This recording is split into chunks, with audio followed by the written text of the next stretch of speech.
Hello, this is Scottish Independence Podcast, episode number 151. This time the guest is columnist and activist Adam Ramsay, who's a co-editor of Open Democracy, and I'm sure you'll all have read a number of his articles. Now, this is actually the second time that Adam and I have sat down and had the conversation, but the first time there was a major problem with the recording and we couldn't put it out. But in the time between when we recorded the first one and the second one, quite a lot has changed anyway, so probably for the best. Anyway, here's the conversation with Adam, and I'll have a wee word with you at the end. Hi Adam, how's it going? Oh, very good, thanks. How are you doing?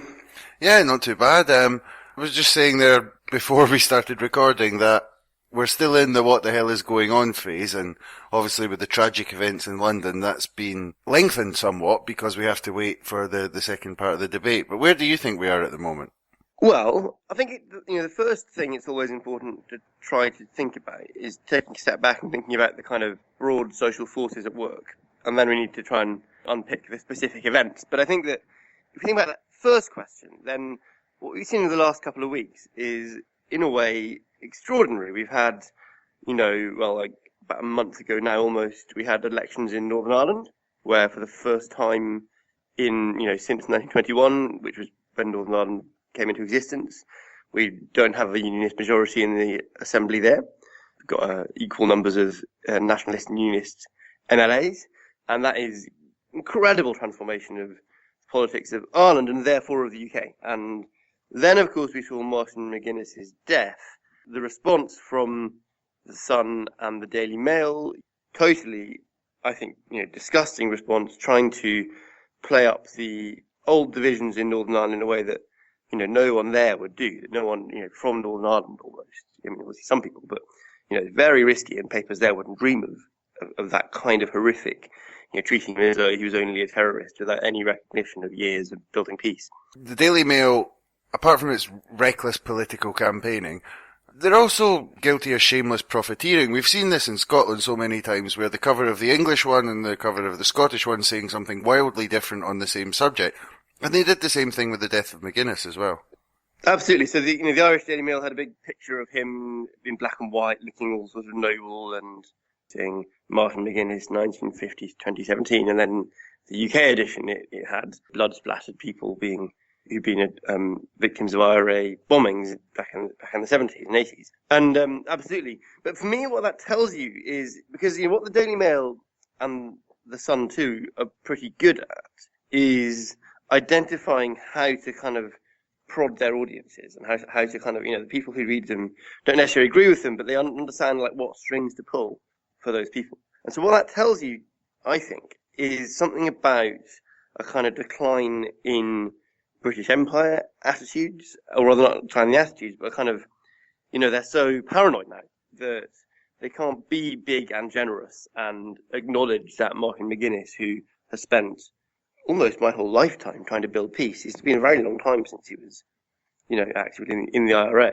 They can't be big enough to acknowledge that because they're feeling under threat. They're feeling afraid. I think that's it's very important and very telling, and it tells you the broader story, which is that Britain and kind of those with a British identity are feeling at threat and under siege. And, I think that's because the UK is on a road to breaking up. Since the end of the Second World War, we've seen, Britain losing its empire. Britain joined the EU in 1975 because it recognised that the Commonwealth wasn't a big enough trading zone to buy its stuff, and it needed to join the EU to continue with that. It then, sort of because of declining living standards, because that wasn't working for people, because we've seen rapid increase in inequality. We've seen, and through that sort of city taking over so much of our politics in London, that it's being able to force through austerity rather than paying for its own mistakes in 2008. And without a kind of economic strategy to rebuild the UK, there's a little economic incentive for people to stay in the UK, and because the UK always consisted of nations that, in the case of Scotland and England, had primary identity as those nations rather than the UK, people are now looking to break up that project. And those people who are committed to that project are feeling very worried about that. But there seems to be a reaction on one side of this, which is hysteria we saw recently, off with her head with Sturgeon and so on. The Northern Ireland thing seems to have been ignored largely, but with the reaction to the possible second referendum in Scotland, it's just been full-on hysteria and attack. And sorry, but some of this, it's not the thing about denigrating your opponents. I understand there are people that sincerely like the idea of the union, but there has been some swivel-eyed loon stuff out there in the last few weeks. It's fascinating, isn't it? The people who, if you think back, not 2014, but to 2011-12, which is a closer analogy to where we are now, maybe. At that point, the kind of unionist British state nexus was able to present itself as sort of common sense, calm, sensible, normal, straight down the line, centrist. Now, just listen to their tone. They are angry and livid and upset, and they look like losers. They look like the people who are on the back foot. Everything that they thought was important in the world has been taken away from them, and they don't know what to do about it. And, the Lib Dem MSP, Alex Cole-Hamilton, tweeted the other day, MSP for Edinburgh West, which is, a reasonably wealthy area. And he tweeted the other day that he's never seen so much anger at the SNP on the doorsteps. He's like canvassing. This was, just before the debate, as he put it, over their games around the referendum. But for me, that tells you something about, particular demographics of the kinds of people he's talking to in Edinburgh West. That those people, they are feeling very concerned because I'm sure these were all, no voters last time anyway, but whereas before they felt like they were winning, and so it's very easy to be sort of, to look calm and sensible when you feel like you're winning. Now they feel like they're losing, and they're losing something. And I think it's important to try to think about and understand that. And also, for some of those people to try and reassure them and calm them and bring them with us. Others, the sort of Daily Mail type, I think, the main role is to beat them. But you need to try and heal those divisions to an extent as well. But so go back to the wider context then. There's the Northern Ireland situation, there's Britain losing an empire. And there's also Brexit. Yep. So on Tuesday, we're talking Friday, on Tuesday, Theresa May has said she's going to trigger Article 50. She said before she was going to trigger it. And then Sturgeon announced the referendum and magically she sort of postponed this. And, again, this is an astonishing process, and it's important to go back a bit and remember that it was seen as totally absurd that Britain would leave the EU among kind of much of London officialdom.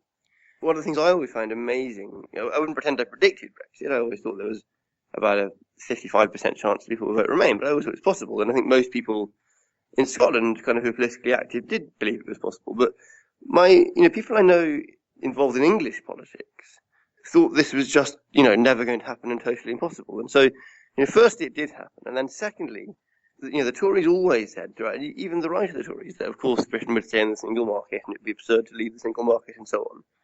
And they have done a total about face on that. And we are now leaving the single market. And then alongside that, you have probably the long-term and possibly terminal collapse of the Labour vote. Now, I think that what's going on there is people like to blame individuals and people are blaming Jeremy Corbyn or they're rallying around Jeremy Corbyn. I don't think it's really about Jeremy Corbyn at all. I think that, as we saw in Scotland, the collapse of the Labour vote happened long before Corbyn showed up in any way.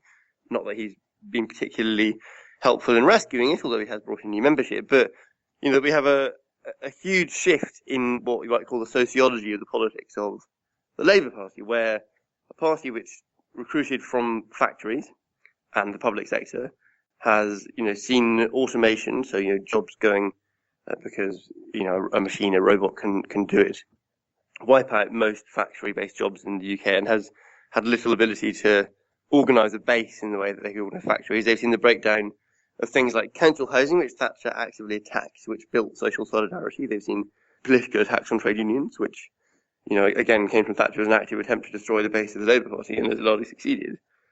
And Labour's been entirely unable to renew itself in this country. And again, think about what it is that, think about constitutional questions, built the fabric of the UK that kept people together after the Second World War and after, the decline of war in Europe, which is another obvious incentive to remain, and alongside the decline in Protestantism, which is the other thing that kind of kept the UK together, it was the Labour Party and the institutions it built, and that's also gone, or going. And so, that's another massive, change we've seen that happened again dramatically in the last year. You look Labour collapsing in the opinion polls again, facing disastrous election results, and all of that adds together to a very rapidly changed context all across the country that we've seen the last couple of years. And so that's the context in which you have Sturgeon calling a second independence referendum. It's obviously the trigger is Scotland's being taken out of the EU against its will. But that simple fact alone only happened because of an extraordinary unfolding of events over the last 10, 20 years, and extraordinary shift in power balance in the country, where there was a more, not never equal, but a more equal income distribution, a slightly more equal wealth distribution, and as a result, a more equal distribution of power, to income, wealth and power all being sucked in, within England at least, to the City of London. One of the arguments for the union last time was, Labour supporters believed that, Labour could maybe bring that back. But I was having a discussion with an English blogger that I know quite well. I got to talking about, I said, in Scotland, it's almost as if there's a competition between Scottish Labour and Glasgow Rangers to see who can be the most corrupt, delusional and self-harming institution in Scotland. And he replied that, Labour in Westminster comprises two separate parties, each aiming to shoot each other in the back of the head and both hitting their own feet. I mean, I don't quite see where Labour's going to get out of this and how they can sell that as we're the solution. Although they did wheel Gordon Brown out again. Can I just say to any listeners, type in Facebook search or Twitter search, Gordon Brown wheel. It's now the verb that will be forever associated with him. Gordon Brown is always wheeled out. He doesn't make an appearance anymore. It's quite funny. Well, yeah, do a search on Gordon Brown wheel. You won't be disappointed. Absolutely. But I think, again, for me, the important question is to think about what are the changes in society that have led to these changes in the Labour Party. There's technology has totally changed the basis for jobs and work in the modern world compared to when Labour was built in the early 20th century. We've had, 3 industrial revolutions since then, and Labour hasn't managed to keep up. The nature of identity has changed hugely. You don't have nearly as many people identifying primarily as working class, as opposed to with other groups, whether that's, by their geographical nation or whatever. You've had an increase in English identity, more people seeing themselves as English than ever before. You've seen, because of the loss of empire, Britain is not able to, I suppose for me the important thing is also to go back further and think, how was it that Britain was fought? Britain was able to resist revolution historically in the way that most countries had revolutions, but Britain didn't, because it could essentially buy off the working class with the proceeds of empire. They could go and steal stuff from black people and pay for people here not to revolt. And that's all gone. We've seen a decline in incomes in the UK of 10.4% over the last 10 years, more than any other country in Europe apart from Greece. No wonder people are angry. Do you think Empire 2.0 is going to work out? Well, so it's worth giving some context to this. So Liam Fox, the UK Trade Minister, who's a kind of hard right Tory, has convened the Commonwealth Trade Ministers last week for Commonwealth Day to get them to set up more of a trade zone post-Brexit to try and replace the EU. And his civil servants accused him of kind of wanting to start an Empire 2.0 because this is a ridiculous prospect. It's worth remembering that what matters in trade is often who's nearer rather than what's bigger. There's a reason the sun looks smaller than the moon, even though the moon is a lot smaller, in fact, because the sun is further away. And the same is true with trade. We trade more with Belgium, as I understand it, than we do with China. And so, will this work? And the short answer is no. It's what we tried before 1973 in the first place, and it wasn't working then, and that's why we joined the EU. Civil servants at the time were very clear that this had to be our strategy because the Commonwealth was never going to be a big enough market for British goods. It's so far away and it's relatively small. But what's fascinating is the psychology around it. The fact that people think it could work. The fact that you have people like Dan Hannan before the European referendum, talking about how we have so much in common. We have a common law legal system. Well, actually, we in Scotland don't, but that's another question. He said we have a common law legal system. We have a language in common, and so on. This is all. They try and frame it as a kind of looking to the future. It's all what it's really about is harking back to the past and a past that we've never really reconciled that with. The fact that we've never really considered what it was that our great grandparents, some of us, were doing in India, etc. But